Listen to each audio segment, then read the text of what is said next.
What's up, everyone? Welcome back to the channel, and we got another slow six fix here for you, and this is a unfortunate one. So got the Cobra behind me.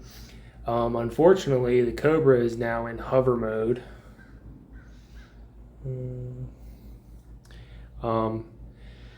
Because the throwout bearing decided to blow itself up while I was out and about last night. So actually, I had to have a buddy. Shout out to Taylor, Blue Edge Mock. Go check out his channel, Poor Boys Racing. Shout out to him. He got the trailer hooked up and the truck out and dragged my ass home because I pretty much had no clutch. So, yeah, we're going to have to pull the transmission out of this thing, and that's going to be a lot of fun. So, here you go. All right, so we have the car up in the air. Realistically, the first thing you need to do is you're going to need to remove your shifter.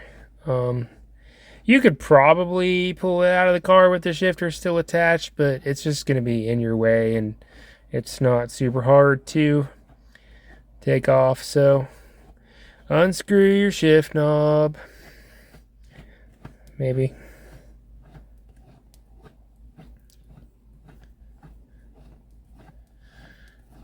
There we go.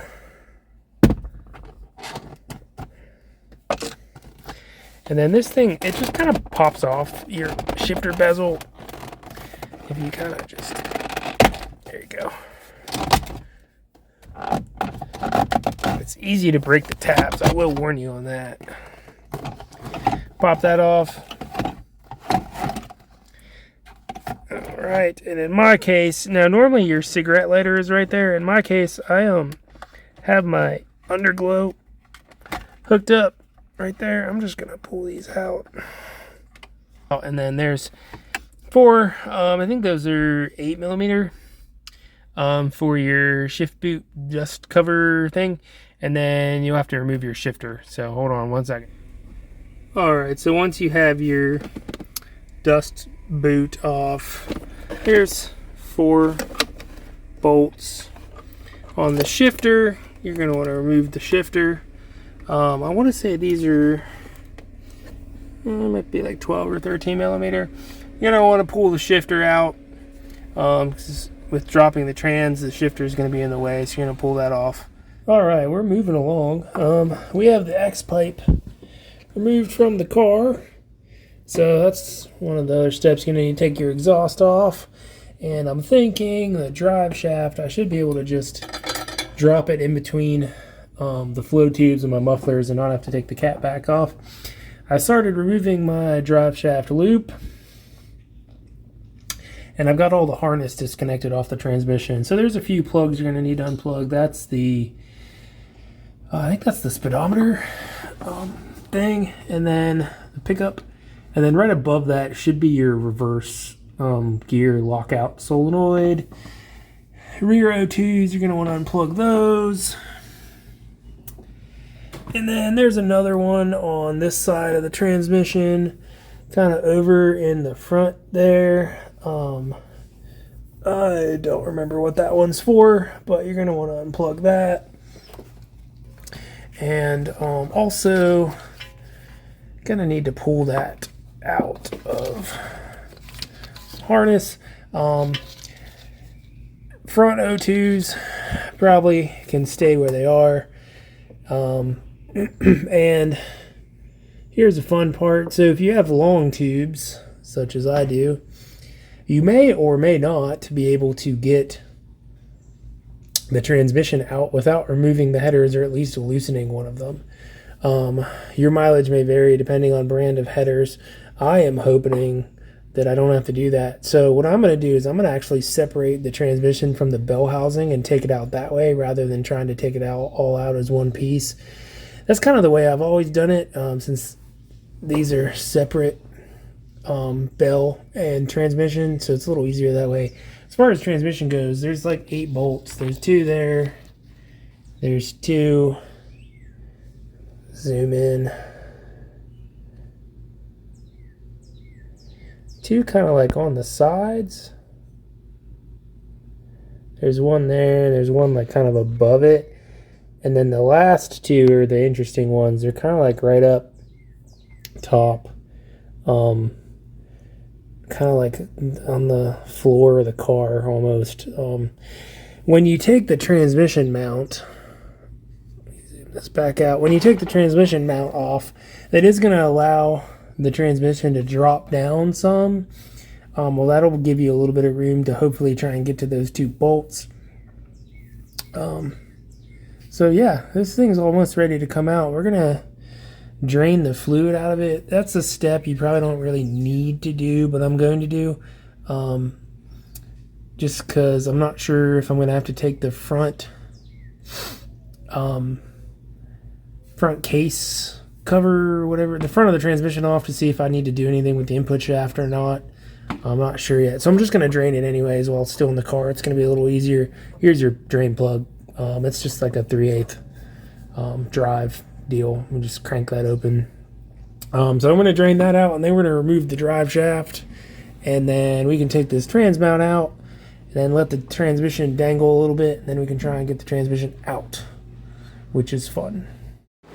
Alright, so I drained the transmission fluid out of the transmission, which I missed the pan and made a mess. Don't recommend. But that's all done. So we're going to need to remove the drive shaft from the rear now. So this part's a little tricky. There's 4 bolts.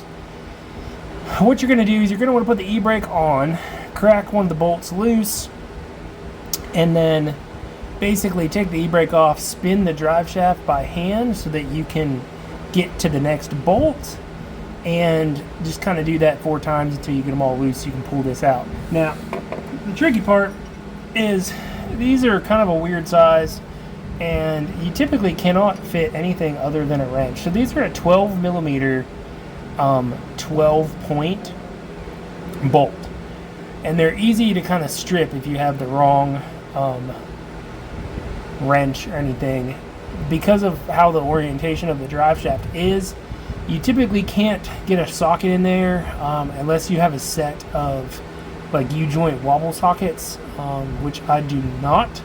So you got to do it the old-fashioned way. Now the other downfall is these are usually pretty damn tight, and you can see this little 12 millimeter wrench isn't cutting it super well. So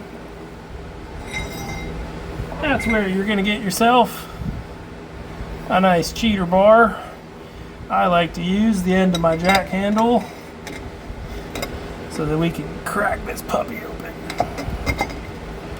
And I actually probably could use the car up a little bit more, but this will do. And you can see, even with a cheater bar, these things are damn tight. So you get the idea, but that's what you're going to want to do 4 times to get those off. I kind of need 2 hands, so I'm going to stop filming, but you're going to crack those off, and then this end of the drive shaft, you should be able to slide it forward into the transmission just a hair more so you can pop this down. And with these loose, I'll have enough room to drop my drive shaft out in between the mufflers without having to take the mufflers off. So that's easy enough. And then I got to take off the drive shaft safety loop still, but we'll get to that in a few minutes. Alright, so we got the bolts out of the drive shaft, and next step, this is a little bit of an added step. So here's your transmission mount.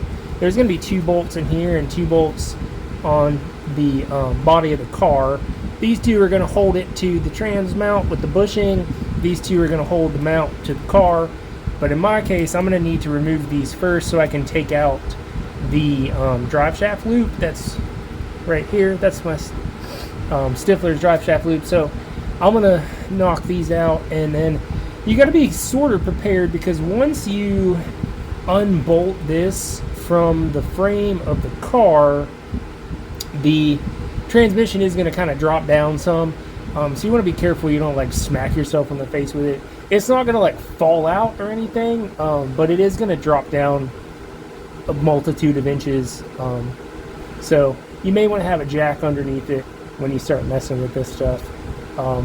So should be fairly easy. Let's see here. These These are a 17. These are probably like a 19. So I'm just going to pull those out. And I still got to actually remove the drive shaft itself. But just got to kind of get it off the yoke on the back of the car back there. No big deal. So I'm going to remove those, and then we'll get to the point of trying to remove the bolts from the transmission, so we drop the transmission out of the car. So we have our transmission mount off the car, and I have my transmission jack underneath this to kind of help hold it up. Like I said, it's not going to like crush you in the face or anything if you move that, but it is going to drop down some and kind of put a little bit of stress on your motor mounts. Now, at this point, also there's my little tail shaft plug. You are going to get a little bit of transmission fluid that's going to pour out of that when you pull the drive shaft. It's not much, but I do have that nice little plug that both kind of protects the output shaft on the transmission and keeps it from drizzling a whole bunch. Anyways, so at this point we're ready to drop the transmission. We're going to have to get these bolts out. And now at this point my transmission jack's probably kind of in the way, so I may have to move that. But there's 8 bolts. You'll see them. Let's see if I can zoom in here. There's one there, and kind of one like right behind that harness, one above it, and then there's 2 on the top. The top ones are interesting. You're gonna need a bunch of extensions to get to them. The rest of them should be fairly easy. So we're going to pop those out. They look like they're maybe 15 millimeter roughly. We're going to pop those out, and then at that point all you got to do is just got to wiggle the transmission out, because you got to get the input shaft out of the clutch fork and out of the clutch and motor. So that part is not super fun, but it's not terrible. So I'm going to take these out and we'll see where we land. Alright, so the transmission is out. I used the jack, but accidentally dumped the transmission off of the jack. That's why that strap is there, which I didn't use. Whoops. In the process of trying to jack the car up a bit higher to get the transmission out from underneath it. But anyways, transmission's out of the car. I don't know if you can see it, but it did take out my bearing shaft retainer there. So I ordered a new one. The input shaft looks fine. I'm going to take a look at the clutch and decide if I want to change that while it's there. And then here's my throwout bearing. It's in many pieces that it is not supposed to be in. That is one of the more gnarly throwout bearing failures I've ever seen. So we got that on order. I'm about done for the night. Got the transmission out, which was the goal. Now we're just waiting on parts, put it all back together. Alright, so we got everything, parts back. Got a new throwout bearing. That's what it's supposed to look like. Pro tip, do not buy anything other than the Ford Racing one, because it will explode. We have a new pivot ball. I don't really know if I needed this, but I figured it's cheap enough to replace. Got a new bearing retainer from Mcleod or Mcleod or however you say that, because it took out my bearing retainer. And then this box is my new clutch fork. It's stapled together, but I should have all the parts to slap it back together. So now we're going to need to start by replacing this bearing retainer. So we got to pull the front of the transmission off the front cover to do that. So as you can see, there is a piece of my throwout bearing just like essentially welded to this bearing shaft at this point. So that's going to come out. So how do you get that out? There's a bunch of bolts on this front case of the transmission that are going to be 15 millimeter bolts. There's like 10 or 12 of them or something. They're pretty easy to spot. And there. You're going to just remove all of those, and then this is going to split from the front of your transmission. You're going to want to make sure you've drained the fluid out of the transmission. There's probably not going to be much that comes out of the front of the case, but that's how that's going to come apart. So I'm just going to hit these with the impact and pull this out.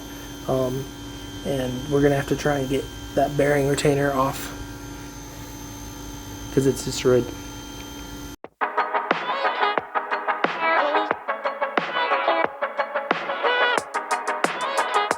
Okay, so in the fun of working on cars, one of the bolts in this transmission case is rounded and someone put it back in there. So I can't get it out. I had to go buy a bolt extractor set. Cars are fun. Alright, so finally got all the bolts out. I could not use a bolt extractor because where this was, it didn't fit. So with the help of a 9/16 standard socket, which I now have the bolt stuck in, a hammer, and our trusty friend Mr. Torch, we got it off. So once you got that off, you're going to kind of have to hammer this front plate off to separate it, and then this should theoretically just come off.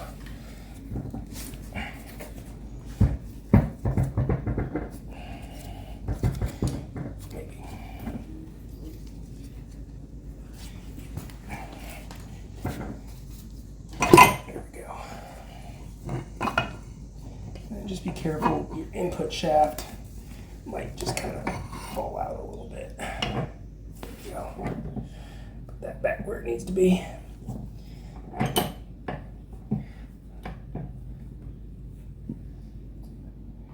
Alright, so here's the inside of your T56 input shaft.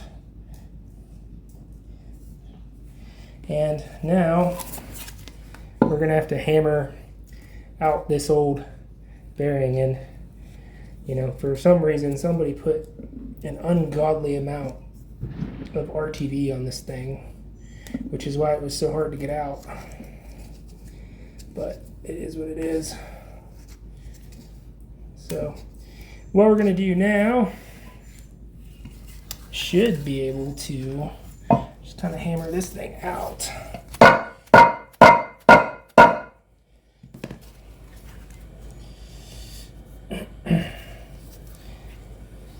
I'm going to set it on something so you don't mess up the dowel pins here and these ends, but should be able to just hammer this old one out theoretically, and then we'll go from there. Alright, so got a couple blocks of wood here. These are some pieces of fence post actually. Yeah, we're just going to take that, set it so we're not on the dowels.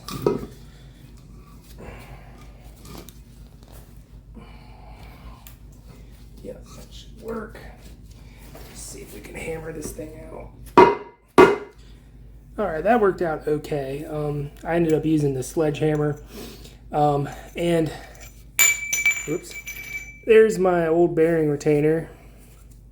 And that piece that I just dropped, this right here, and this was actually the other piece of my throwout bearing, and it was wedged onto the bearing retainer a good bit down. So hence why I'm replacing all of this. The bearing retainer might be okay, but while I have this apart, I might as well do it and just replace it with a fresh one, especially since this throwout bearing was stuck on there. So we're going to replace that. Install is very similar. You're just going to flip it over. Careful, some of the bearing races are going to kind of fall out of there. But install is basically the reverse of that. I stuck my new one in the freezer to try and get it to shrink a little bit. And then we're going to get a socket and kind of try and gently tap that back in the hole so that we can put it all back together. Alright, so the install is kind of the reverse of that. New bearing retainer, nice and fresh. We're going to take that. I've had it in the freezer for about an hour or two just to try and loosen it up. I'm going to shrink it a little bit.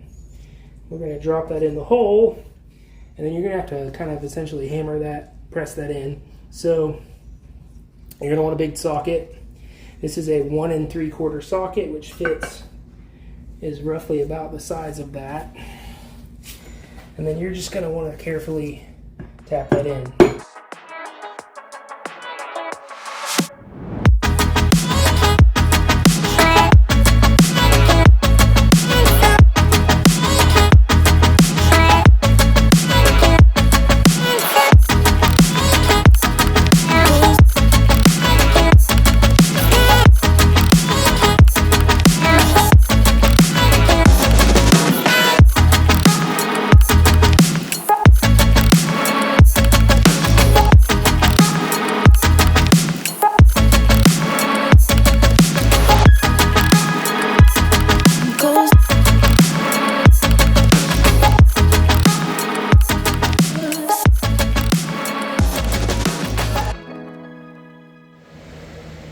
Alright, we got that back in. It helps if you have someone stand on the blocks or whatever you're using to kind of keep it from bouncing so the pressure goes straight into the shaft. But we got that back in. You're going to want to put your bearings, whatever these things are, shins, back in. Make sure you don't have dirt in there. I'm going to clean those out. And then we're ready to put the two halves back together. So that part's pretty easy. Just going to clean off the mating surfaces and then kind of slap it back together and put the bolts back in. So, alright, got everything cleaned up, got our bearing races back in this cover, got myself a nice bead of RTV on there. I just used some ultra black, and now we're just going to need to put this back together. So, let's see that, let me adjust here. Yeah, that's good. Alright, so you're just going to put this cover back on now.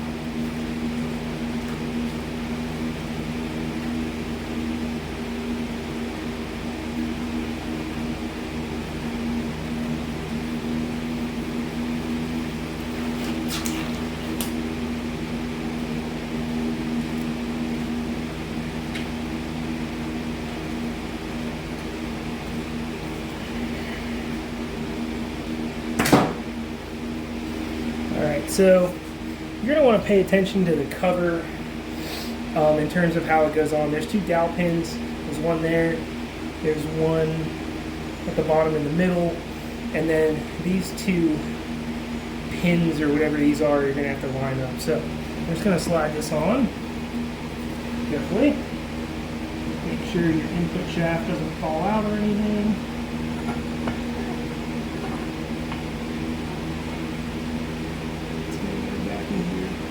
Bearing race.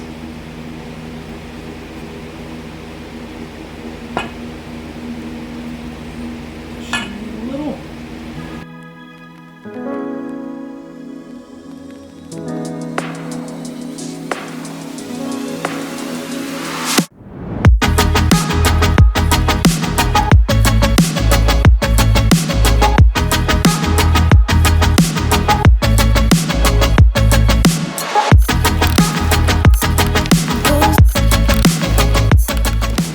And then you're just going to put your bolts back in. So I would recommend doing a cross pattern, like a star pattern with these. I don't know if there's a torque spec. I could probably look it up. I think as long as you just get them tight, it should be fine. These don't really do anything other than hold the transmission. This is like an adapter plate essentially for different vehicles, for different bell housings. So it doesn't need to be super crazy tight or anything, I don't believe. So I'm going to put all these bolts back in and then tighten them up, and then we're ready to put the transmission back in the car. Alright, we got the transmission all back together, and make sure this spins. We're going to replace the pivot ball. It's a 22mm socket. Might as well while we're in there. It's like 20 bucks. And then we're going to put the clutch fork and the throwout bearing back on, and then we're ready to put this back in the car. Alright, we got our new fork, pivot ball, and throwout bearing on the transmission. So now's the fun part, which is putting the transmission back in the car. There's some videos online if you're not familiar with how to put the throwout bearing on. Basically, there's two little prongs in the clutch fork. You're going to slide that bottom piece underneath those prongs, and you're going to notice that the throwout bearing has one end that has kind of like a triangular notch. That's going to point down. It's going to point towards the other end of the pivot ball, or the clutch fork. The reason being is you need this throwout bearing to be able to slide the whole way over here so that you can get your forks underneath the pivot ball. Once you do that, all you're going to do is you're just going to take the clutch fork and you're just going to kind of pull it that way, so that your throwout bearing is in the middle. And then once you do that, ta-da! New clutch fork and throwout bearing, and that's how it's supposed to work when it's not welded to the bearing shaft. So now we're going to drag this back underneath the car and see if we can get it back in. Alright, so we are officially at the point of trying to get the transmission back in the car, have it on the trans jack. This part is a big pain in the ass. So it's tough with a one-man job. Basically, you're going to have to try and get that input shaft lined up with the clutch disc to be able to get it to seat into the pilot bearing and go in the car. So we have the trans jack, we have the transmission kind of tilted downwards, and then if you look over there, I have a block of wood underneath the crank pulley so that we can kind of tilt the motor down just to give me a little extra leverage, but still a pain in the butt. Alright, we got the transmission in finally after fighting with it. It's Sunday afternoon. I worked on it on Friday, fought with it Friday night for a while.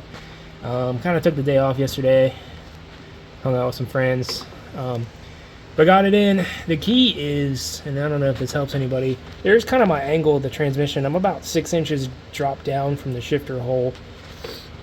The key is getting the motor and the transmission kind of at the same angle so that you can get the input shaft through the clutch and into the pilot bearing. So we got it in. I started a bolt, and we're just going to put the bolts back in and tighten those down. And the reassembly is just the reverse of removal, essentially. Plug everything back in. Make sure you toss your wiring harness over the transmission before you shove it up into the mounts, just FYI. And if you're curious on how do you get to the bolts, because they're super far away, you're going to need a big old long chunk of extensions.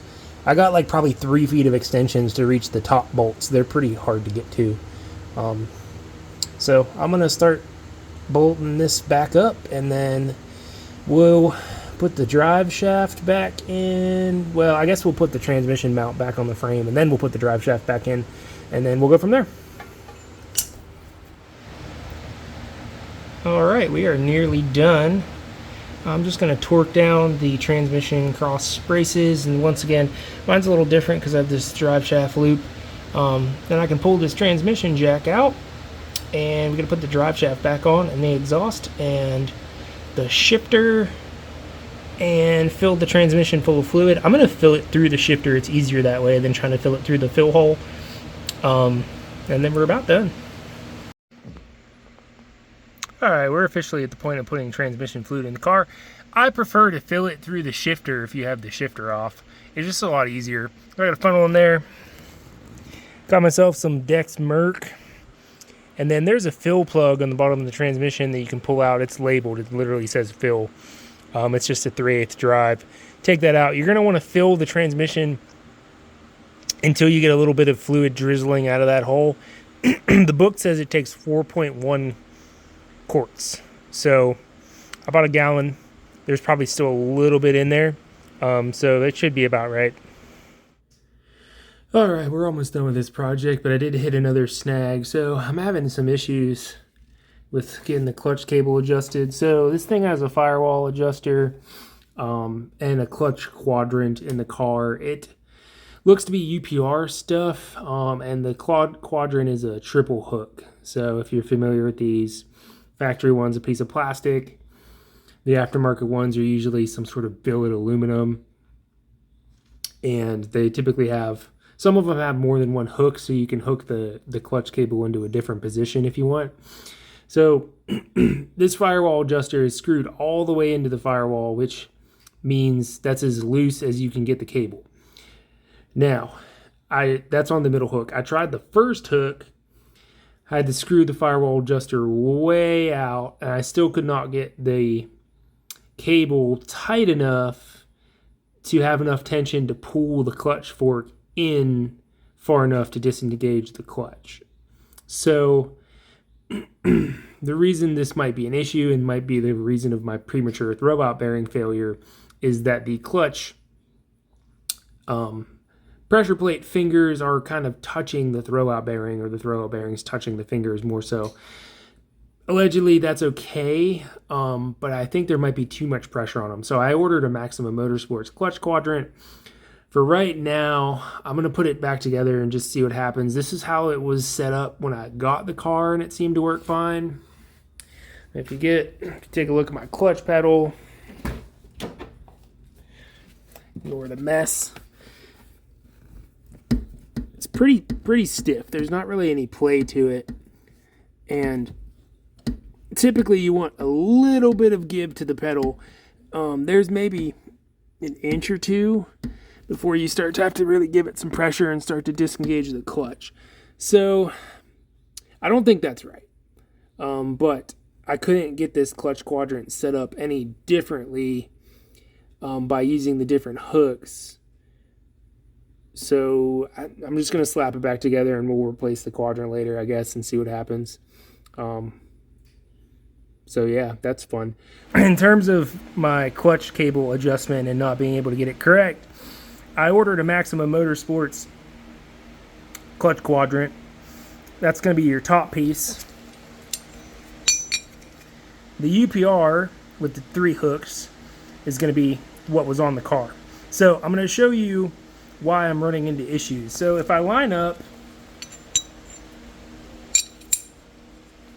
the mount points, which are going to be those 2 bottom holes right there, take a look at the UPR versus the MM1. Now the MM1's on top, right? So the issue I was having with the UPR one, the first hook, which is going to be on the right, I had too much cable slack, and I couldn't get enough tightness on the cable to actuate the clutch fork the whole way to disengage the clutch. The second hook gave me too little slack in the cable, where it was putting pressure on the pressure plate from the throwout bearing, and could possibly be the reason why the one in the car failed prematurely. So if you look at this MM1 on top, this one is nicely kind of in the middle of those 2 hooks. I think that's going to be perfect. I am not going to video installing or uninstalling these. There's videos out on the internet, on YouTube, of this. The MM1 comes with pretty clear instructions as well. And it's kind of hard to get a camera underneath the dash well enough that you can see much of anything. But I'm going to switch this over and then readjust my clutch cable. And then we're about done. I still haven't put fluid in the car or the shifter back on, but that's the last 2 things. So this MM1 should work nicely given the difference in the mounting points on the hook there. Well, we got the car back on the ground and wrapping up this transmission job on the Cobra, and I go to start it, back it out of the garage, and the battery's dead. This is the second time the battery's been dead in 2 or 3 weeks, and I think it's a goner. If you look on the date code on the battery, it is allegedly from 2012. So, yeah. Sounds like I gotta go buy a battery. And if you're curious, here's the final carnage from my throwout bearing explosion. The bearing, which I don't know where all the balls from the ball bearing portion went, somewhere. Clutch fork, This is the bearing retainer shaft, which is torn up because the bearing was stuck to it. This was the rounded off bolt that was in my transmission front case. And I replaced the pivot ball stud. I threw that in the garbage already. That looked okay, honestly, but there's your final carnage. Got the car all finished up. Drove it. Seems to be fine. Need to adjust the clutch cable a little bit more. But we're done. We're going to give it a wash because it's all dirty from sitting in the garage and it's got some dirty hand marks on it and stuff. But there you go. Another slow 6 fix.